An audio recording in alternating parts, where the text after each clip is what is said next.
our beloved Reverend Dr. Michael Beckwith. Let me start by saying, woo!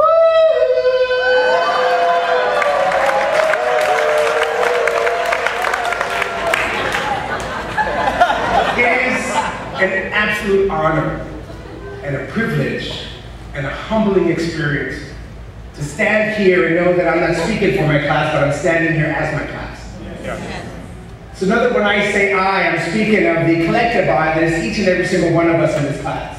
Yes. Because there's only one. This journey that we all took individually, we took collectively as the one. So I want to start off by first telling my class, thank you for reminding me to see myself the way that you see me. Thank you. And know that when you see me up here, you see yourself up here. I want to start off with a reading, very small, from Paulo Coelho. Every warrior of the light has felt afraid of going into battle. Every warrior of the light has at some time in the past lied or betrayed someone. Every warrior of the light has trodden a path that was not his. Every warrior of the light has suffered for the most tribal of reasons. Every warrior of the light has at least once believed that he was not a warrior of the light. Every warrior of the light has failed in his spiritual duties. Every warrior of the light has said yes when he wanted to say no. Every warrior of the light has hurt someone he loved. That is why he is a warrior of the light. Because he has been through all this and yet has never lost hope of being better than he is. So today as I stand here and I speak as the collective I of each and every single one of my classmates, I stand here also for all those practitioners who have come before me and all those who will come after me.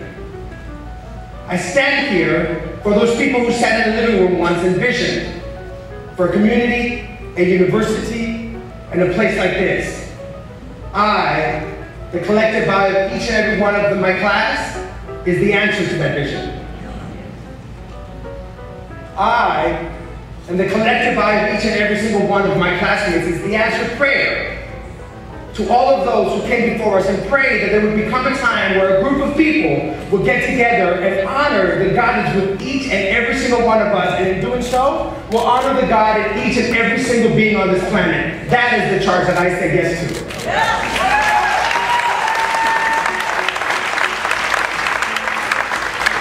Reverend Dr. Michael Beckwith spoke of our friends and family and all the people who held us as we were going through this journey. What I would like to add to that is that I know that I stand on the shoulders of consciousness of so many people. All of the ministers, all of the facilitators, all of the practitioners, all of the vision holders.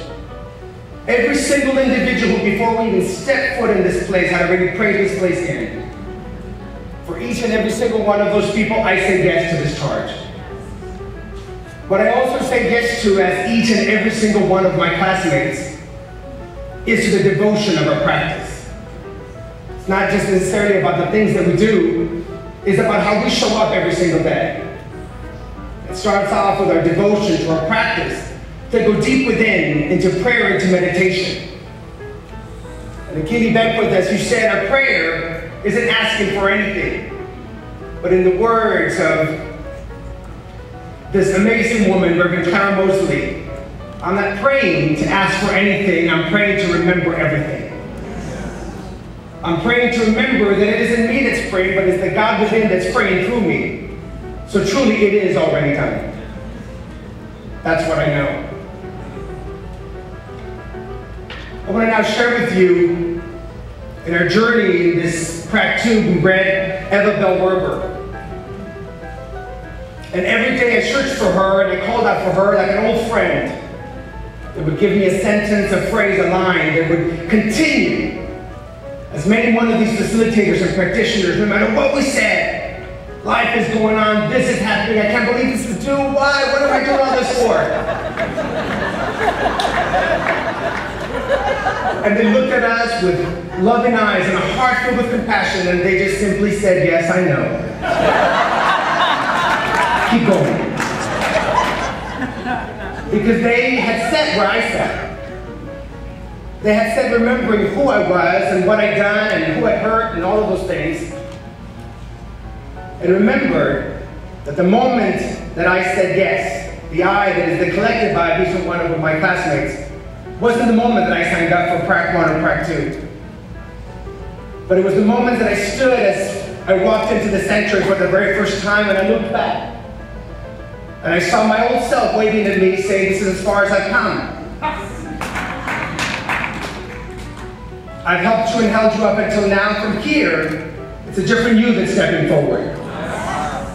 From here, it's a different you that has said yes. That's why you showed up to this place. Because you called this place forward. You knew that one day a place would come where you could stand here and say goodbye to everything you thought you did or was done to you, but stand here in the absolute knowing that right where I am, it's sacred ground simply just because I'm standing on it.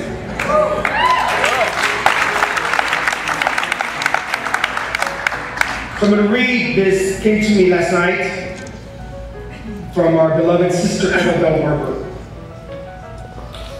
Try each day to realize that I am absolute, which means all power, all supply, all health, all joy, all sweetness, flowing constantly through and around you. You have many other lessons to learn, but none will be greater than this. Until this is perfect in your life, the others must lie hidden from you. Press on. There's much to do and much to learn, and the road is beautiful before you. So, Reverend Dr. Michael Bernard Beckwith, Reverend Kathleen McNamara, Reverend Cheryl Ward, to all the other ministers, to Charlotte Cirillo and everybody else who makes the body of the UTSLA, to Amy Perry and all the facilitators who so lovingly held us in consciousness every single time, to our friends and family, to this agape community, to the city, to the state, to this country, to this planet, I, as the collective I of each and every single one of my classmates, says yes to the charge. We accept. And so it is.